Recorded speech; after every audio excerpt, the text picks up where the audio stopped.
গো, টেবিলে তোমার খাবার দেবো? না চাচা, আমি খেয়ে এসেছি। কি বললে? খেয়ে এসেছো? তোমাকে না কতদিন বলেছি কখনো বাইরের খাবার খাবে না, খাবার খাবে বাড়িতে এসে। বিদেশে ছিলাম তো, তাই বাইরের খাবার অভ্যাস ছাড়তে পারিনি।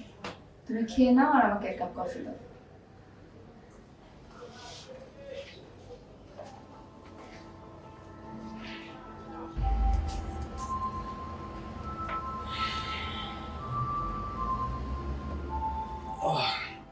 কি হলো, তুমি ঘুমবে না?